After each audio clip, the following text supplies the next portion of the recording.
मेरी ही बेटी होकर तुमने मेरे साथ इतना बड़ा धोखा किया। अब स्वाति पूरी तरह से बेनकाब हो चुकी थी। पुलिस का नाम सुनते ही माँ के पैर पकड़ के रोने लगी। नहीं माँ, प्लीज़ मुझे माफ़ कर दो, मुझसे गलती हो गई, प्लीज़। माँ, पुलिस मत बुलाओ, मेरी पूरी ज़िंदगी बर्बाद हो जाएगी। मैं किसी को मुंह दिखाने के लायक भी नहीं रहूँगी। अभी तक तो सुमी चुपचाप खड़ी सब कुछ देख रही थी। फिर उसने ऐसा कुछ कहा जिसे सुनकर स्वाति सन्न रह गई। असल में सुमी और नयन की शादी को अभी 6 महीने ही हुए थे। दोनों एक दूसरे को कॉलेज में मिले थे। धीरे धीरे दोनों में प्यार हो गया और परिवार की रजामंदी से दोनों की शादी भी हो गई। शहर की पढ़ी लिखी नौकरी करने वाली सुमी जब गांव के माहौल में आई तो उसके लिए ससुराल में सब कुछ नया था। लेकिन कोई ऐसा भी था घर में जो सुमी को पसंद नहीं करती थी, और वो थी सुमी की ननद स्वाति। स्वाति बिल्कुल भी नहीं चाहती थी कि सुमी शादी करके इस घर में आए। इसकी 2 वजह थी। पहली तो वो नयन की शादी अपनी सास की रिश्तेदारी में करवाना चाहती थी। सास की रिश्तेदारी में करवाना चाहती थी क्योंकि उसकी सास ने खुद बोला था, जिससे कि स्वाति को लगा कि अगर नयन की शादी मेरे सास के रिश्ते में हो गई तो मेरी सास हमेशा मेरे सामने झुक कर रहेगी, ससुराल में मेरा मान सम्मान होगा। और दूसरा, अपने मायके में अब तक शादी के बाद भी जहाँ स्वाति की ही चलती थी, वहाँ अगर शहर की पढ़ी लिखी तेज तर्रार सुमी आ गई तो मायके में स्वाति की अहमियत भी खत्म हो जाएगी। बस इसलिए स्वाति इस शादी के खिलाफ थी। स्वाति ने अपनी माँ लीला देवी के कान में सुमी के खिलाफ कान भरना शुरू कर दिया। माँ, जरा देखकर, समझदारी से, शहर की बहू है, तेज तर्रार है, 2 मिनट न लगेंगे सबको अपने इशारों पर नचाते हुए। जैसा भैया को नचाया है वैसे ही कहीं आपको भी न नचाने लगे। बेटी की बातें सुनकर न चाहते हुए भी लीला देवी के मन में सुमी को लेकर गलतफहमी होने लगी, जिसके चलते लीला देवी हमेशा सुमी को स्वाति से कमतर ही समझा। उनकी नज़रों में स्वाति सुमी से परफेक्ट थी। कहीं ना कहीं वो उनकी बेटी भी थी। लेकिन सुमी को इन सब से कोई मतलब नहीं था। वो तो अपने सपनों के घर में आई थी, खुशी खुशी अपना सपना जीना चाहती थी। लेकिन स्वाति, जो कि शादी के बाद भी मायके में ही पड़ी रहती थी, हर बात में सुमी पर ताने कसती। अभी भी उनके मन में ये था कि अगर सुमी को परेशान करेगी तो क्या भरोसा, शहर की लड़की है, इतना रिश्तों को क्या समझे, आज नहीं तो कल सब कुछ छोड़कर भाग ही जाएगी। इसलिए स्वाति ऐसा कोई भी मौका नहीं छोड़ती जहां सुमी को नीचा ना दिखा सके। एक दिन उसने बातों ही बातों में सुमी से कहा, भाभी, शहर की पढ़ाई लिखाई तो खूब की होगी, लेकिन रोटियां बेलना भी आती है या नहीं? बेटी की बात सुन लीला देवी ने भी हाँ में हाँ मिलाते हुए बोला, हाँ, ये तो सही कह रही हो बेटा, आजकल की लड़कियां तो बस अंग्रेजी झाड़ना जानती है, ये घर चलाना तो इन्हें आता ही नहीं।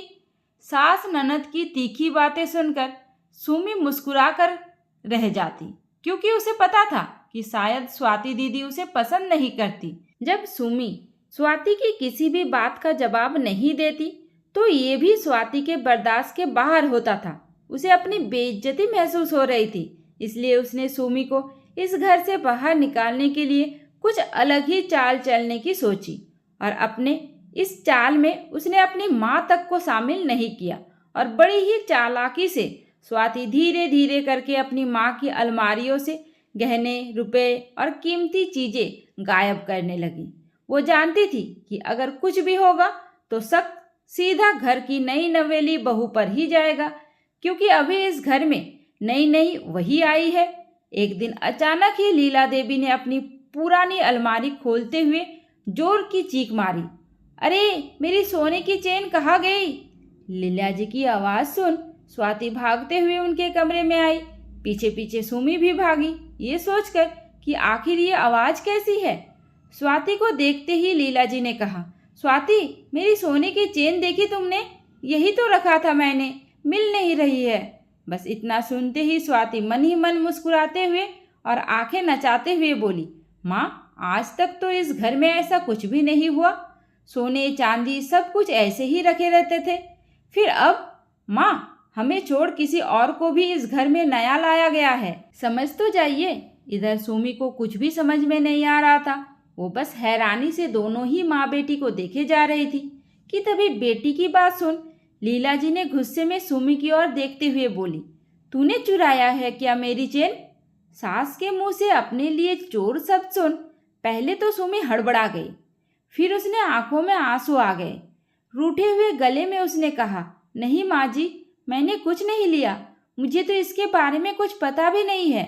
लेकिन लीला देवी ने सुमी की बात नहीं सुनी और उन्होंने सीधे सीधे चोरी का आरोप सुमी के ऊपर लगा दिया। शाम को जब नयन घर आया, लीला जी और स्वाति रोते हुए एक एक बात नयन को बताते हुए कहती है, बेटा आज तक इस घर में कभी ऐसा नहीं हुआ, एक बहू ही आई है ना इस घर में, सोचो इतनी मोटी चेन मेरी कैसे खो सकती है। पहले तो नयन को लीला जी की बातों पर विश्वास ही नहीं हुआ। फिर उसने माँ को समझाते हुए कहा, माँ हो सकता है कि चेन इधर उधर कहीं गिर गई हो, एक बार आप ध्यान से देखिए, मैं सुमी को अच्छी तरह से जानता हूँ, वो ऐसा कुछ भी नहीं कर सकती। क्यों क्यों नहीं कर सकती भैया? तुम इतने दावे से कैसे कह सकते हो? जानते ही हो अभी कितना मुश्किल से 2 साल से ही तो तुम भाभी को जानते हो ना। और खुद ही सोचो, आज तक तो हमारे घर में ऐसा कभी नहीं हुआ। इस घर में एक भाभी ही तो नहीं आई है ना। स्वाति ने अपनी ओर से नयन सुमी के खिलाफ चढ़ाने की पूरी कोशिश की, लेकिन जब नयन ने इस बात को लेकर साफ साफ ना कह दिया कि सुमी ऐसी नहीं है, तो स्वाति को लगा कि अब उसे अपनी चाल थोड़ी और बढ़ानी होगी। इसलिए अगले दिन उसने फिर से अपनी माँ के झुमके गायब कर दिए। उस दिन भी घर में बवाल हुआ, लीला जी का रोना धोना हुआ, लेकिन बात किसी भी नतीजे पर नहीं पहुंची। सब यही सोचकर परेशान थे कि आखिर इस घर में ये सब अचानक से हो क्या रहा है, और वो भी तब जब से सुमी इस घर में आई है। इधर सुमी भी ये सोचकर परेशान थी कि ये सब आखिर कौन कर रहा है। क्या सच में गहने चोरी हो गए हैं या माँ जी झूठ बोल रही है? और अगर माँ जी झूठ बोल रही है तो क्यों? घर में सबकी नज़रें सुमी पर थी। फिलहाल तो 2 दिन तक शांति रही घर में। लीला जी अपने खोए हुए गहनों को लेकर परेशान थी कि अचानक 2 दिन बाद ही फिर से लीला जी का रोना धोना शुरू हो गया। अब की बार तो लीला जी नयन के सामने ही चिल्ला चिल्ला कर कहने लगी, बेटा अब मुझे पूरा यकीन है कि मेरे गहने तुम्हारी पत्नी ने ही चुराए हैं। जब से ये घर में आई है तब से चोरियां हो रही है। मैं तो कहती हूँ कि पुलिस को बुलाओ, अब मैं बर्दाश्त नहीं कर सकती, क्योंकि इस बार मेरा खानदानी हार चोरी हो गया है। एक वही तो धरोहर थी मेरी। तुम अभी के अभी पुलिस को फ़ोन करो। जब लीला देवी साफ साफ सुमी के ऊपर चोरी का इल्ज़ाम लगाने लगी तो सुमी रो पड़ी और रोते हुए नयन से बोली, नयन मैंने कोई चोरी नहीं की है, मेरा विश्वास करो, मुझे फंसाया जा रहा है। लेकिन कहते हैं ना कि बार बार अगर किसी के सामने एक ही बात दोहराए जाए तो सामने वाला उसे कहीं ना कहीं सच मान बैठता है। यही हाल हुआ नयन के साथ। एक तो सुमी के आने के बाद इस घर में चोरियां और हर बार शक सुमी के ऊपर। कहीं ना कहीं नयन का विश्वास डोल गया था। इस बार नयन ने भी सुमी की बातों पर विश्वास नहीं किया। सुमी घर में अगर चोरी हो रही है और बाहर का कोई नहीं आया तो शक तो होगा ना तुम पर। पति की बात सुन सुमी अंदर ही अंदर टूट गई। उसने नयन को समझाने की कोशिश की, लेकिन नयन समझने के लिए तैयार ही नहीं हो रहा था कि तभी स्वाति जोर से गरजते हुए चिल्लाई, बस करो सुमी, बहुत हो गया तुम्हारा नाटक। भैया खड़े खड़े इसकी बातें क्या सुन रहे हो? बुलाओ पुलिस को। सारी सच्चाई खुद ब खुद सामने आ जाएगी और कहीं ना कहीं आपको भी समझ में आ जाएगा कि कैसी घटिया औरत से आपका पाला पड़ा है। बुलाओ पुलिस को। हाँ हाँ बुलाओ। जितनी तेज स्वाति ने पुलिस बुलाने के लिए बोला, उससे भी दुगनी तेज से सुमी चीखते हुए बोली, हाँ हाँ बुलाओ पुलिस को।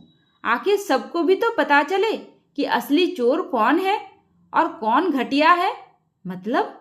सुमी की बात सुन नयन ने हैरानी से उसे प्रश्न भरी नजरों से देखते हुए पूछा, तुम कहना क्या चाहती हो? सुमी तुम्हें पता है कि चोरी कौन कर रहा है? हाँ मुझे सब पता है। सुमी ने बड़े ही आत्मविश्वास के साथ कहा। सुमी की बातें सुन सब हैरान थे, लेकिन स्वाति के चेहरे की हवाइयाँ उड़ गई थी। फिर सुमी ने कहना शुरू किया, जब से इस घर में पहली बार मेरे ऊपर चोरी का आरोप लगा, उस समय तो मैंने ज़्यादा ध्यान ही नहीं दिया, लेकिन जब दूसरी बार भी मेरे ऊपर चोरी का आरोप लगा तो मैं समझ गई कि जरूर कोई ना कोई उसके पीछे है, जो जानबूझकर मुझे बदनाम करना चाहता है, सबकी नज़रों में मुझे गिराना चाहता है। पहले तो मुझे माँ जी पर ही शक था कि वो जानबूझकर अपने गहने गायब कर मुझ पर झूठा चोरी का आरोप लगा रही है। इसलिए मैंने उसकी सच्चाई सबके सामने लाने के लिए और खुद को बेकसूर साबित करने के लिए चुपचाप ऑनलाइन एक कैमरा खरीदा और उसे माँ जी के अलमारी के पास टांग दिया। मैं अभी वो लेकर आती हूँ।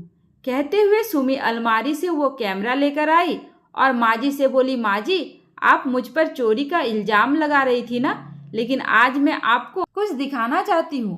कहते हुए उसने टीवी पर कैमरे की रिकॉर्डिंग चलाई। रिकॉर्डिंग देखते ही सबके होश उड़ गए। स्वाति चोरी करते हुए कैमरे में कैद थी, जिसमें साफ साफ दिखाई दे रहा था कि स्वाति चुपचाप अलमारी खोलती, गहने चुराती और उन्हें अपने कपड़ों में छिपाकर ले जाती थी। ये देख स्वाति के हाथ पांव ठंडे पड़ गए। खड़े ना रह पाई वो अपने पैरों पर और वही पास के पड़े सोफे पर धम से बैठ गई। बेटी की हरकत देख लीला देवी का चेहरा पीला पड़ गया। नहीं नहीं, मेरी बेटी ऐसा नहीं कर सकती है। तब सुमी ने कहा, माँ जी, माँ बेटी का रिश्ता तब तक पवित्र होता है जब तक उसमें सच्चाई हो। आप हमेशा मुझे पराया समझती रही और आपकी बेटी, अपनी ही बेटी, आपको, आपके घर को लूटती रही। सच्चाई अब नयन के भी सामने थी। सारा सच जान नयन की आंखें भर आई। वो सुमी के पास जाकर बोला, सुमी मुझे माफ़ कर दो, मैंने तुम्हारे भरोसे को ठुकराया। मैं क्या करता, तुम ही बताओ। आज से पहले इस घर में ऐसा कुछ भी नहीं हुआ था, तो कहीं ना कहीं मैं भी भटक गया था और ऊपर से स्वाति ने मुझे तुम्हारे खिलाफ इतना भड़का दिया था कि तभी लीला जी की नज़रें स्वाति पर पड़ी। गुस्से में उन्होंने स्वाति को खूब डांटा। स्वाति, ये क्या किया तूने? मेरी बेटी होकर मेरे ही गहने चुरा रही थी। अरे तुझे चाहिए थे तो मुझसे साफ साफ मांग लेती, खुशी खुशी मैं तुझे दे देती। क्या कुछ नहीं किया मैंने तुम्हारे लिए, फिर भी तुमने अपनी ही माँ से चोरी की। बहुत बुला रही थी ना पुलिस, अब बुलाओ, पुलिस आएगी और तुम्हें लेकर भी जाएगी। ये सारा किया कराया तुम्हारा है, तो अब तुम ही भुगतो। नयन, बुलाओ पुलिस को। मेरी बेटी होकर इसने मेरे साथ ही छल किया है। अब स्वाति पूरी तरह से बेनकाब हो चुकी थी।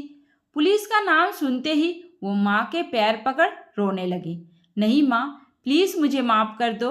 माँ, मुझसे गलती हो गई, प्लीज़ पुलिस मत बुलाओ। मेरी पूरी ज़िंदगी बर्बाद हो जाएगी। मैं किसी को मुंह दिखाने के लायक भी नहीं रहूँगी। अभी तक तो सुमी चुपचाप खड़ी सब कुछ देख रही थी। तभी लीला जी ने सुमी से कहा, बहू, गलती तो मुझसे हुई है, मैं इसकी बातों में आई, लेकिन ये मुझसे भी ज़्यादा तुम्हारी गुनहगार है। इसलिए इसे क्या सज़ा देनी है, क्या सज़ा नहीं देनी है, ये तुम ही डिसाइड करो। मैं इस बीच में कुछ भी नहीं बोलने वाली। बहुत दे दिया मैंने इसका साथ। ये अपनी हरकतों से इतना नीचे गिर गई है कि अपनी माँ तक के गहने चुराने में इसे शर्म नहीं आई। तुम बुलाओ पुलिस को और इसे कर दो पुलिस के हवाले। नहीं भाभी, प्लीज़ ऐसा मत करो, मैं आपकी ननद हूँ, एक बार मुझे माफ़ कर दो। सुमी ने ध्यान से स्वाति को देखा। आज उसके चेहरे पर घमंड, अकड़ सब गायब थे। कुछ सोचते हुए सुमी ने कहा, अगर मैंने पुलिस बुला ली तो ये 4 दिन के लिए जेल में बंद रहेगी और दोबारा से आकर फिर से मेरे ही खिलाफ मेरे ही घर में साजिश करेगी। खुद का घर तो बसा नहीं पाई, मेरा भी नहीं बसने देगी। तो बेहतर होगा कि इसकी सबसे बड़ी सज़ा यही होगी कि जिस ससुराल से डर के ये शादी के बाद मायके में ही पड़ी है, ये हमेशा हमेशा के लिए अपने उसी ससुराल में चली जाए और गलती से भी मायके का नाम भी ना ले। मैं नहीं चाहती कि तुम्हारे आने से मेरे घर में दोबारा कोई कलेश हो। अपने ही घर में मैं चोर साबित हूँ, इसलिए अभी के अभी इन्हें इनके ससुराल भेज दीजिए।